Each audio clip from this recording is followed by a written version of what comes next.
শিক্ষামন্ত্রীর পদত্যাগের দাবিতে অনড় ককরোচ পার্টি আজ সিদ্ধান্ত জানাবে কেন্দ্রীয় সরকার। তরুণদের প্রতি কৃতজ্ঞতা জানিয়ে মাঝরাতে ভিডিও বার্তা মোদির। যুক্তরাষ্ট্রের নতুন করে চালানো হামলায় ইরানে নিহত অন্তত 4। মধ্যপ্রাচ্যের মার্কিন ঘাঁটিতে পাল্টা আক্রমণ। তেহরান চুক্তি করতে চায়, আবারও দাবি ট্রাম্পের।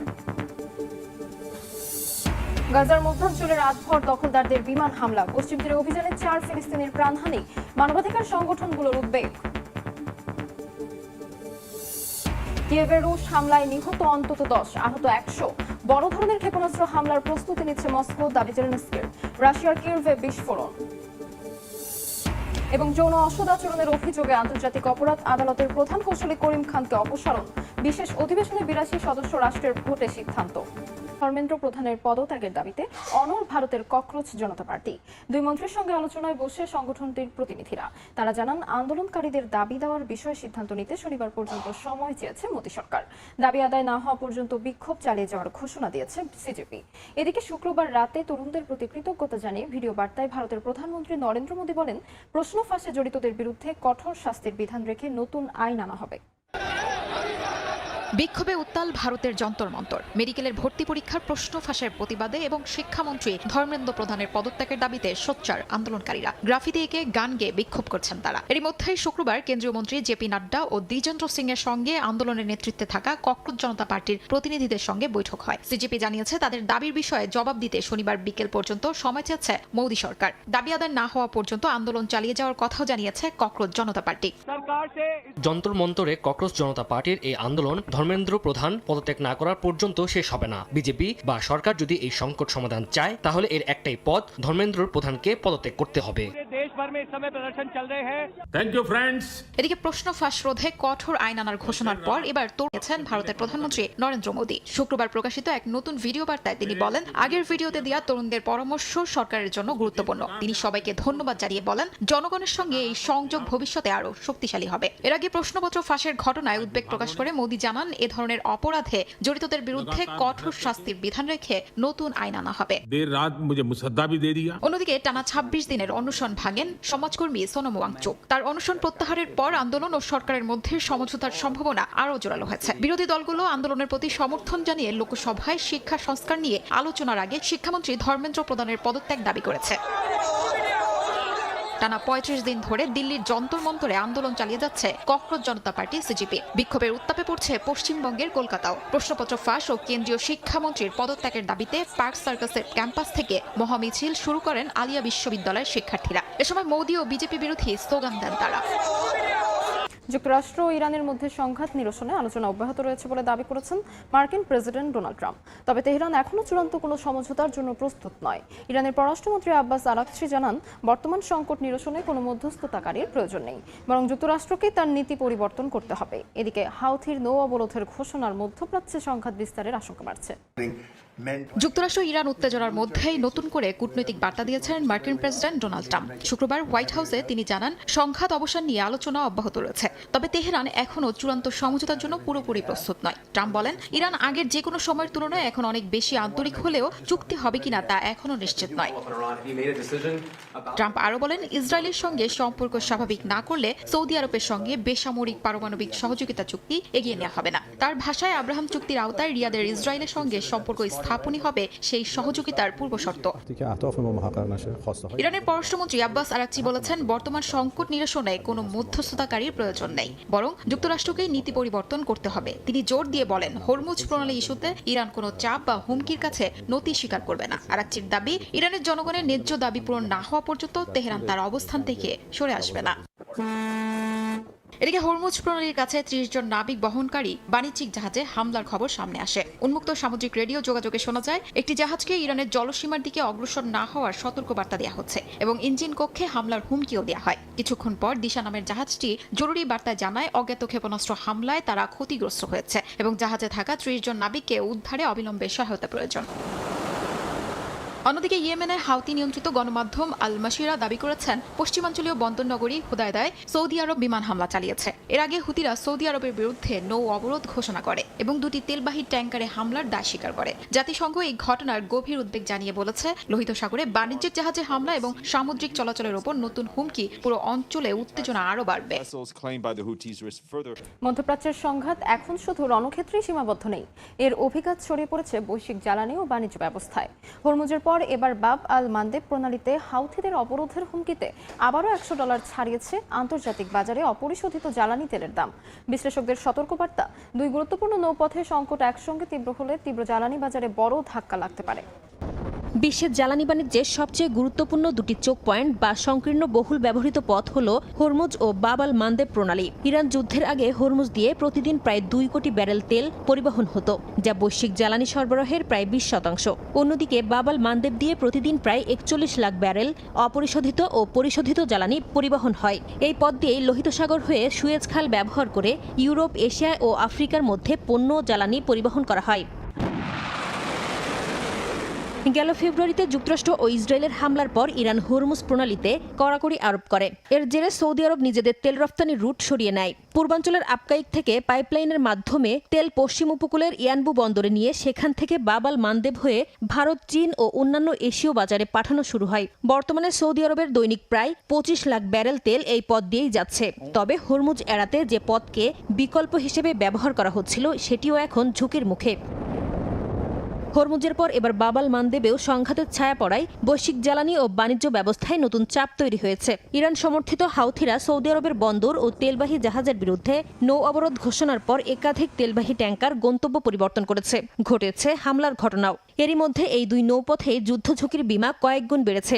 অনেক শিপিং কোম্পানি এখন আফ্রিকার কেপ অব গুড হোপ ঘুরে দীর্ঘ পথ ব্যবহার করছে। এতে প্রতিটি যাত্রায় অতিরিক্ত $20 থেকে $25 লাখ পর্যন্ত ব্যয় এবং 10 থেকে 15 দিন বেশি সময় লাগছে। বিশ্লেষকদের মতে এই অতিরিক্ত ব্যয় শেষ পর্যন্ত পুরো বিশ্বের সাধারণ ভোক্তাদের উপরই এসে পড়বে। তেলের দাম বাড়ার অর্থ শুধু জ্বালানির খরচ বৃদ্ধি নয়, এর জেরে ডিজেল, পেট্রোল, বিমান জ্বালানি, সার ও বিদ্যুৎ উৎপাদন, খাদ্য পরিবহন এবং শিল্প কারখানার উৎপাদন ব্যয়ও বেড়ে যায়। বিশ্লেষকদের মতে মধ্যপ্রাচ্যের এই দুই সংকীর্ণ নৌপথ ঘিরে সংঘাত যত দীর্ঘ হবে, ততই বাড়বে বৈশ্বিক মূল্যস্ফীতির চাপ, আর তার প্রভাব সবচেয়ে বেশি পড়বে জ্বালানি আমদানি নির্ভর দেশগুলোর উপর। অধিকৃত পশ্চিম তীর ও গাজায় নতুন করে ছড়িয়ে পড়েছে সহিংসতা। গাজার মধ্যাঞ্চলে রাতভর বিমান হামলা চালায় ইসরায়েল। নাবলুসে দখলদার বাহিনীর অভিযানে অন্তত 4 ফিলিস্তিনি নিহত হয়েছেন। 2 ইসরায়েলিরও মৃত্যু হয়েছে বলে জানা গেছে। ক্রমবর্ধমান সহিংসতায় গভীর উদ্বেগ প্রকাশ করে মানবাধিকার সংগঠনগুলো সতর্ক করেছে, কার্যকর আন্তর্জাতিক পদক্ষেপ না হলে পরিস্থিতি আরও ভয়াবহ আকার ধারণ করতে পারে। অধিকৃত পশ্চিম তীরের নাবলুসের তালগ্রামে বসতি স্থাপনকারীদের হামলাকে কেন্দ্র করে নতুন করে সহিংসতা ছড়িয়ে পড়েছে। এই ঘটনায় বেশ কয়েকজন ফিলিস্তিনি ও ইসরায়েলি নিহত হয়েছেন। একই সময় নাবলুসের উরিফ গ্রামে ফিলিস্তিনিদের একটি বাড়িতে অগ্নিকাণ্ডের ঘটনা ও ফারাতা গ্রামেও বসতি স্থাপনকারীদের হামলায় বেশ কয়েকজন ফিলিস্তিনি হতাহত হন। নাবলুস জুড়ে ধারাবাহিক হামলা ও অবরোধে পুরো অঞ্চল জুড়ে আতঙ্ক, অনিশ্চয়তা ও নিরাপত্তাহীনতা তীব্র হয়ে উঠেছে। মধ্য গাজায় রাতভর ইসরায়েলি বিমান হামলার পর বাড়িতে ফিরে ধ্বংসস্তূপ ছাড়া আর কিছুই খুঁজে পাননি বহু ফিলিস্তিনি। হামলার আগে গাজা সিটি ও মধ্য গাজার বিভিন্ন এলাকায় বসবাসকারীদের মাত্র 10 মিনিটের মধ্যে এলাকা ছাড়ার নির্দেশ দেয় ইসরায়েলি বাহিনী। মাগাজি শরণার্থী শিবিরের বাসিন্দারা জানান, 2টি বড় ক্ষেপণাস্ত্রের আঘাতে অন্তত 15টি বাড়ি ধ্বংস হয়েছে। আতঙ্কে নারী শিশুরা খালি হাতে খালি পায়ে নিরাপদ আশ্রয়ের খোঁজে ছুটে যান। চারিদিকে এখন শুধু ধ্বংসস্তূপ আর স্বজন হারানোর বেদনা। পরিস্থিতি নিয়ে গভীর উদ্বেগ প্রকাশ করেছে 20টি মানবাধিকার সংস্থা। যৌথ বিবৃতিতে তারা আন্তর্জাতিক সম্প্রদায়কে দ্রুত হস্তক্ষেপের আহ্বান জানিয়ে বলেছে, অধিকৃত পশ্চিম তীরে বসতি স্থাপনকারীদের সশস্ত্র হামলা এবং ইসরায়েলি সামরিক বাহিনীর ক্রমবর্ধমান সহিংসতা বন্ধে এখনই কার্যকর পদক্ষেপ নেওয়া জরুরি। এদিকে নাবলুস স্পেশালিস্ট হাসপাতালে ইসরায়েলি সেনাবাহিনীর অভিযানের তীব্র নিন্দা জানিয়েছে ইসরায়েলি মানবাধিকার সংগঠন ফিজিশিয়ান ফর হিউম্যান রাইটস। সংস্থাটি বলছে, সড়ক বন্ধ ও সামরিক বিধিনিষেধের কারণে অ্যাম্বুলেন্স ও চিকিৎসা কর্মীদের চলাচল মারাত্মকভাবে ব্যাহত হচ্ছে। তাদের অভিযোগ, পশ্চিম তীরে চলমান সামরিক অবরোধ ও বসতি স্থাপনকারীদের সহিংসতা কার্যত ফিলিস্তিনিদের বিরুদ্ধে সমষ্টিগত শাস্তি হিসেবে ব্যবহৃত হচ্ছে। আন্তর্জাতিক আইন অনুযায়ী বেসামরিক মানুষের সুরক্ষা নিশ্চিতে দ্রুত আন্তর্জাতিক পদক্ষেপ নেওয়ার আহ্বান জানিয়েছে তারা। কিয়েভে রুশ ব্যালিস্টিক ক্ষেপণাস্ত্র হামলায় অন্তত 10 জন নিহত হয়েছেন, আহত হয়েছেন প্রায় 100 জন। অন্যদিকে ইউক্রেনের পাল্টা হামলায় রাশিয়ার কিরোভ অঞ্চলের একটি কারখানায় বিস্ফোরণ ও আগুনের ঘটনায় অন্তত 6 জন নিহত হয়েছেন, আহত হয়েছেন 26 জন। প্রেসিডেন্ট জেলেনস্কি সতর্ক করে বলেছেন, নতুন করে বড় ধরনের ক্ষেপণাস্ত্র হামলার প্রস্তুতি নিচ্ছে রাশিয়া। এই হামলা 48 ঘন্টার মধ্যেই হতে পারে বলে দেশবাসীকে সজাগ থাকার আহ্বান জানান তিনি। ইউক্রেন ও রাশিয়ার মধ্যে পাল্টাপাল্টি হামলায় নতুন করে বাড়ছে যুদ্ধের উত্তাপ। শুক্রবার ইউক্রেনের কিয়েভের রুশ ব্যালিস্টিক ক্ষেপণাস্ত্র হামলায় প্রতিরক্ষা শিল্প সংশ্লিষ্ট একটি অনুষ্ঠানের ভ্যানুতে বহু মানুষ হতাহত হয়েছেন। ইউক্রেনের কর্মকর্তারা জানান, একটি বেসরকারি প্রশিক্ষণ কেন্দ্রে অনুষ্ঠান চলাকালে ক্ষেপণাস্ত্রটি আঘাত হানে। ইউক্রেনীয় কাউন্সিল অব ডিফেন্স ইন্ডাস্ট্রি জানিয়েছেন, সেখানে দেশের প্রতিরক্ষা শিল্পের প্রতিনিধিরা উপস্থিত থাকলেও নিরাপত্তার কারণে অনুষ্ঠানের স্থান আগে থেকে প্রকাশ করা হয়নি। এই হামলার পরপরই রাশিয়ার কিরোভ অঞ্চলে একটি কারখানায় পাল্টা আঘাত করেছে ইউক্রেন। বিস্ফোরণ ও আগুন লেগে হতাহত হয়েছেন বেশ কয়েকজন। স্যাটেলাইট ইমেজ বিশ্লেষণ করে ঘটনাস্থলটি কিরোভ শহরের একটি শিল্প কারখানা বলে নিশ্চিত করেছে রয়টার্স। পাল্টাপাল্টি হামলার মধ্যে ইউক্রেনের প্রেসিডেন্ট ভলোদিমির জেলেনস্কি সতর্ক করে বলেছেন, নতুন করে বড় ধরনের ক্ষেপণাস্ত্র হামলার প্রস্তুতি নিচ্ছে রাশিয়া। প্রাথমিক তথ্য অনুযায়ী এই হামলা 48 ঘন্টার মধ্যেই হতে পারে এবং দেশবাসীকে বিমান হামলার সতর্ক সংকেতে সজাগ থাকার আহ্বান জানান তিনি। জেলেনস্কি আরও জানান, মার্কিন প্রেসিডেন্ট ডোনাল্ড ট্রাম্পের ঘনিষ্ঠ সহযোগী লোরা লুমারের সঙ্গে তার বৈঠক হয়েছে এবং শীঘ্রই ট্রাম্প ও তার দলের সঙ্গে আরেকটি বৈঠকের প্রস্তুতি চলছে।